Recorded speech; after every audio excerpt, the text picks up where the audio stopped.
आपको यहाँ पर मदऊ किया। वजूहात क्या है कि आज की हम ये प्रेस कॉन्फ्रेंस यहाँ पे जो कंडक्ट कर रहे हैं, क्योंकि आप सब लोग जानते हैं कि आपको हाल ही में आपने जब देखा कि एक पार्टी जो है वजूद में आई और उसके बाद एक बयानात का सिलसिला जारी हुआ, तो मैं इस प्रेस कॉन्फ्रेंस को जिस तरीके के बयानात वहां से आ रहे हैं, मैं शेर से शुरुआत करता हूं कि उरूजे अहमका को देखकर हम ये समझते हैं, उरूजे अहमका को देखकर हम ये समझते हैं, लियाकत एक हिमाकत है, न काम आती तदबीरें। अगर कुछ मर्तबा चाहो तो सीखो गुर बुर्श खुशामद के, अगर कुछ मर्तबा चाहो तो सीखो गुर खुशामद के। ये एक ऐसी दौलत है न काम आती है तदबीरें। तो आप देख रहे हैं खुशामद हो रही है, किसको खुश किया जा रहा है, किसके लिए तकरीरें किए जा रही हैं, नक्शा कहां से उनको थमाया गया है, मंसूबा कौन सा है। बार बार आप देख रहे हैं कि ऐसे बयानात आ रहे हैं नाकाबिले बर्दाश्त है। खासकर हमारे सदर जो है पीसीसी वकार रसूल वानी साहब के मुतलिक जो अल्फाज इस्तेमाल कर रहे हैं, आपने अगर देखा होगा कि जब ऐवान में पार्लियामेंट में जब नरेंद्र मोदी जो इस मुल्क के वजीर आजम हैं, उन्होंने जब दो आंसू बहाए थे, मैंने उसी वक्त, जबकि उस वक्त गुलाम नबी आजाद साहब कांग्रेस में ही थे, मैंने तभी कहा था कि जब वो जम्मू में आए और उन्होंने तकरीर की, एक जलसा किया, मैंने तभी कहा था कि ये दो आंसुओं के साथ ही बह गए। तो उसके बाद उसके नताइज आपने देख लिया कि आज एक तंजीम बना दी गई, और तंजीम का मंशूर क्या है, तंजीम का मंसूबा क्या है, नक्शा कौन सा है। बारामूला में जलसा हुआ, उन्होंने कहा 370 हमसे नहीं आएगा और 370 कोई ला नहीं सकता है। तो यहाँ कश्मीरी अवाम की उम्मीदें क्या वो छीनना चाहते हैं? इस उम्मीद पर दुनिया कायम है, उन उम्मीदों को छीनना चाहते हैं। और आपने उनके स्टेटमेंट से, उनके बयानात से, उनकी बातों से पूरा आपको समझ आ सकता है कि वो क्या चाहते हैं, किनकी जबान, किनका मंसूबा यहाँ पर वो अमल में लाना चाहते हैं। जो नागपुर से उनको नक्शा थमा दिया गया है, कोशिश हो रही है कि वही नक्शा जो है, जितनी भी तंजीमें यहाँ बनी, चाहे वो ए टीम हो, बी टीम हो, जितनी भी तंजीमें यहाँ पर बनी, देखिए हम खिलाफ किसके हैं, हम अवाम के साथ, जो अवाम के खिलाफ है उसके खिलाफ है। भारतीय जनता पार्टी अवाम के खिलाफ है, और उनके जो यहाँ ठेकेदार हैं, उनके जो यहाँ हिमायत में लोग बैठे हुए हैं, वो लोग जो है किस तरीके के यहाँ से लोगों के लिए जो सियासत नहीं की जा रही है, बल्कि अगर हम देखें भारतीय जनता पार्टी के जो यहाँ मंसूबे हैं, चुनाव नहीं किए जा रहे हैं, क्यों नहीं किए जा रहे हैं, उनको पता है कि यहाँ पर वो कामयाब नहीं होंगे, इसलिए चुनाव नहीं किए जा रहे हैं। और उनके जो हिमायत में लोग जो नई आप तंजीमें देख रहे हैं, किस तरीके के बयानात आ रहे हैं। हाल ही में आपने एक बयान सुना, गुलाम नबी आजाद साहब ने क्या कहा कि जब मैं रियासत का वजीर आला था, उस वक्त मैंने एक रिपोर्ट भेजी जिसमें कुछ मंत्रियों का, कुछ वजीरों का मैंने नाम भेजा कि ये मिलिटेंसी में, आतंकवाद में ये मुलविस है। तो वहां पर उस रिपोर्ट को जो कचरे के ढेर में फेंका गया। तो आप क्या कर रहे थे? आप चीफ मिनिस्टर एक स्टेट के थे, आप रिपोर्ट भेज रहे थे, तो किन का नाम भेज रहे थे? क्योंकि ये यहाँ की आवाम को, यहाँ की सियासत को जो है, कहीं ना कहीं आप देख रहे हैं कि इस तरीके की बातें की जाती हैं, ताकि जो उनको वहां से हुक्म जारी होता है, फरमान जारी होता है, उसी के चलते वो यहाँ पर वही बात कर रहे हैं, वही बयान दे रहे हैं। और ऐसा लगता नहीं है कि भारतीय जनता पार्टी की जबान और उनकी जबान में कोई फर्क है। और उनके जो छोटे छोटे कार्यकर्ता जो नए उभर के कहां से आ गए, कहां से उठा के लाया, बिस्तर में मरे हुए थे, उठाकर लाए, उनको कोशिश की जा रही है, उनको यहाँ पर रेजिडेंट बनाने की कोशिश की जा रही है। वो अब हमारे सदर के खिलाफ बयान कर रहे हैं, उस सदर के खिलाफ जो एक नेशनलिस्ट फैमिली से ताल्लुक रखते हैं, जिनका पिछले अगर देखेंगे 60 साल से एक सियासी सफर रहा है। चाहे उनके वालिद साहब वो भी लेजिस्लेटर रहे हैं, चाहे उनके चाचा जो वो भी लेजिस्लेटर है, वो खुद भी 2 टाइम्स एमएलए और म्युनिसिपल काउंसिल चेयरमैन भी रहे, और उसके खिलाफ ये बातें की जा रही, तो उनको पता है।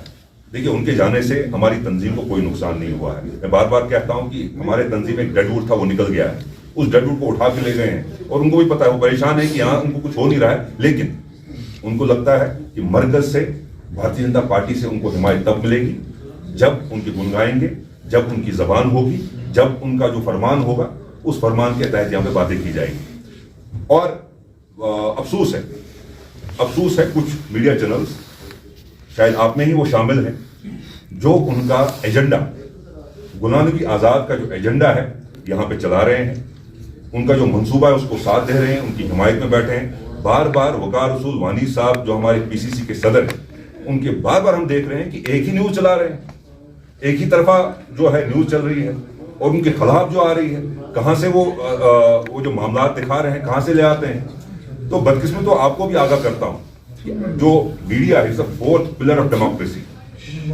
तो इस पिलर को, इस बुनियाद को मजबूत रखिए।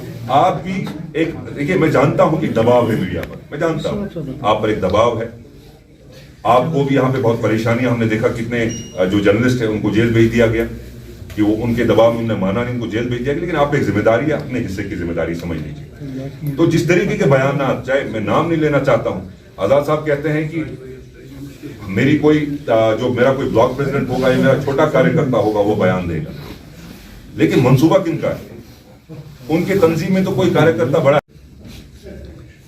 और आप देखेंगे हमने डिफेमेशन भी तैयार किया है, क्योंकि उन्होंने जिस तरीके के अल्फाज में, तो वो प्रूव करें, उनके पास कौन सा प्रूफ है।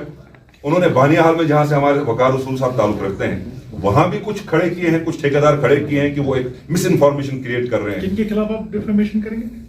आजाद साहब एंड हिज पार्टी। आजाद साहब इसमें मेन पार्टी होंगे, और जो वो लोग जो ये गलत बयानात करते हैं। देखिए, आतंकवाद के लिए जहां मिलिटेंसी की बात करते हैं, आतंकवाद की बात करते हैं, तो आज ये जो बात उभर के ये मंसूबे के तौर पे आप देख रहे हैं, नक्शा थमा दिया गया है, नक्शा थमा दिया गया है। अगर कांग्रेस इतनी ही कमजोर है तो आप परेशान क्यों है? अगर कांग्रेस का सदर इतना ही कमजोर है तो आए दिन आप इतने अटैक्स और ऐसी जो मैं कहूंगा कि अल्फाज इस्तेमाल किए जा रहे हैं, अनपार्लियामेंट्री लैंग्वेज इस्तेमाल की जा रही है, और जिसका कोई सबूत नहीं, कोई तर्क नहीं, बार बार उस बात को दोहराना, इसकी वजह क्या है? तो देखिए, ये मैं आपको बताना चाहता हूं कि जम्मू कश्मीर में जिस तरीके के सूरताल रहे, 2019 में एब्रोगेशन हुआ, और उसके बाद आपने देखा कि यहां पर जमहूरियत का जनाजा उठ गया, चुनाव नहीं हो रहे हैं।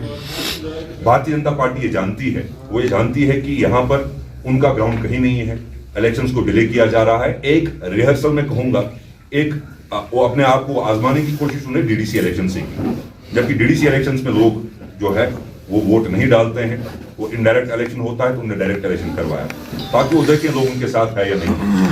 तो उनको उसके नताइज दिखे यहाँ पर कि कोई उनके साथ नहीं था।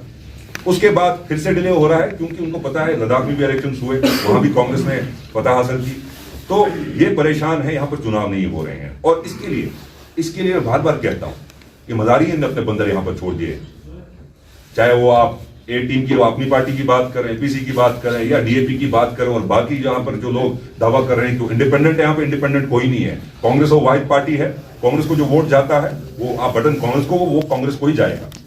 एक विचारधारा है, एक आइडियोलॉजी, जिस पर हम कॉम्प्रोमाइज नहीं करते हैं। पूरे मुल्क में 1947 से लेकर आज तक हमने अपने विचारधारा पे कभी, अपनी आइडियोलॉजी पे कभी कॉम्प्रोमाइज नहीं किया है। हमने कभी भारतीय जनता पार्टी के साथ कोई इलाहा, कोई अलायंस कभी नहीं बनाई है।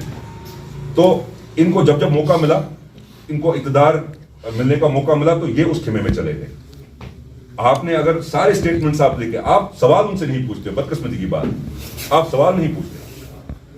गुलाम नबी आजाद साहब ये सवाल नहीं पूछते हैं कि जब से आपने ये पार्टी बनाई है, तब से आपका एक भी बयान भारतीय जनता पार्टी के खिलाफ नहीं है, तब से आपकी कोई ऐसी बात नहीं है। इतने क्या, जो भी उनके साथ चला गया वो साफ हो गया? क्या उनके पास कोई फिल्ट्रेशन प्लांट है कि जो उनकी तरफ, उनके खेमे में चला गया वो साफ है, वो करप्ट नहीं है? और जो हमारी तंजीम में बैठे हैं वो सारे करप्ट हैं। उस पीसीसी सदर के खिलाफ ये बात कर रहे हैं, एक नौजवान है, नौजवानों को यहाँ मौका मिल रहा है कि जिसके पूरा खानदान एक नेशनलिस्ट खानदान से ताल्लुक रखता है, लेकिन उसके बावजूद कहना क्या चाहते हैं, करना क्या चाहते हैं। तो ये आया है, इनके बयानों से ये आया बात हो रही है कि ये जो है अपनी एक लाइन क्रॉस कर रहे हैं। लेकिन इस बार इनको बख्शा नहीं जाएगा, इनको कोर्ट घसीटा जाएगा। डिफेमेशन जो केस है वो पूरा तैयार है, मंडे को इनको उसकी नोटिस भी मिल जाएगी। बाकी अगर कुछ कहना चाहते हैं हमारे उमर जान साहब, वो आपके सामने बात करेंगे। आमिर साहब, इससे पहले ये शुरू करें, मैं एक सवाल कहना चाहता हूँ। आपके जो JKUT के प्रेसिडेंट हैं, उन पर काफ़ी ज़्यादा सख्त इल्ज़ाम लगाए गए हैं। उसमें ये बताया गया है कि he was involve in so many militancy related incidents या केसेस। उसमें जिस तरह से आपने कहा कि आप डिफेमेशन केस उन पर करेंगे, लेकिन आप फिलहाल मुझे बताइए कि ये भी उन पर क्लेम की गई है कि वो सुनील शर्मा के साथ मिले हुए हैं और उनके पास मिलने गए थे। देखिए ये बातें जो बनाई जा रही हैं, जब मिलिटेंसी की बात हुई, जब आजाद साहब ने पहले ये कहा कि इन्होंने रिपोर्ट भेजी है, क्या उस वक्त वकार रसूल साहब वो उस कैबिनेट में थे? क्या उनके जो कैबिनेट के मंत्री हैं, तो उस वक्त उस सरकार में कैबिनेट के मंत्री थे, उन पर कोई बात नहीं हो रही है? उस कैबिनेट में तो वही थे। उसके बाद जब वकार रसूल साहब प्रेसिडेंट बने तब तक तो कुछ था नहीं, उसके बाद ही बातें क्यों आ गई? क्योंकि कुछ ऐसी बातें हैं जो इंशाल्लाह आने वाले वक्त में आप देखेंगे, आपके सामने आएंगी।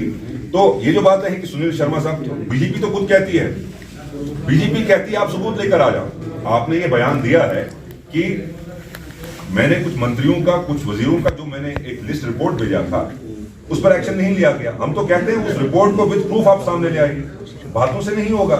जो आप देख रहे हैं कि नए नए इनके जो स्पोक्स पर्सन या कोई ब्लॉक प्रेसिडेंट या कोई बना है, मीडिया के सामने आता है, ये एक दिन पहले आते हैं तो दूसरे दिन ही सीनियर लीडर बन जाते हैं। पार्टी सीनियर नहीं है, पार्टी में लोग कहां से सीनियर हो गए? तो 2 दिन बाद आते हैं, बड़े बड़े बयान देते हैं, क्योंकि इनको अपना आप रेलेवेंट बनाना है। काम से तो रेलेवेंट नहीं होंगे। इनका काम आप देखेंगे, इनका काम तो बिल्कुल नहीं है, आवाम के साथ जुड़े नहीं है। ग्रास रूट हम कहते हैं कि ग्रास विदाउट रूट डेमोक्रेसी है। इनका कहीं रूट्स नहीं है, इनका कहीं कनेक्शन नहीं है। आवाम इनको जानती नहीं, बस वही जलसों में लोगों को खरीद के सामने दिखाना कि हम बड़े बड़े जलसे कर रहे हैं और बड़े बयान दे रहे हैं, कंट्रोवर्शियल बयान। कंट्रोवर्शियल क्योंकि आज तो सोशल मीडिया है, आप देख रहे हैं कि कंट्रोवर्सी जितनी होगी उस कंट्रोवर्सी पर क्या है कि वो ज्यादा चलता है, ज्यादा वायरल होता है। तो ये वही कंट्रोवर्सी करना चाहते हैं। इनके पास कोई तथ्य नहीं है, कोई सबूत नहीं है, इनके पास कोई इस चीज का जो ये अगर है तो प्रूफ दिखाइए, नहीं है तो तैयार रहिए। Face the court, face the law of the land, and they will इंशाल्लाह they have to face the law of the land. ये जो ये कर रहे हैं आवाम जानती है, आवाम इनको पहचानती है, इनके इस फरेब को, इनके जो ये तमाशे यहाँ पर कर रहे हैं। यहाँ पर जो है जमहूरियत कहीं नहीं है, यहाँ पे लिबर्टीज नहीं है, हमारे पास हुकूक नहीं है, हर मामले में हम पिछड़ते जा रहे हैं, तरक्की नहीं है, बड़ी बड़ी बातें हो रही है। और ये जो है ये कंट्रोवर्शियल जो है इशूज उठाते हैं, इनसे तरक्की की बात कीजिए, उसका जवाब इनके पास नहीं हुआ। Thank you sir.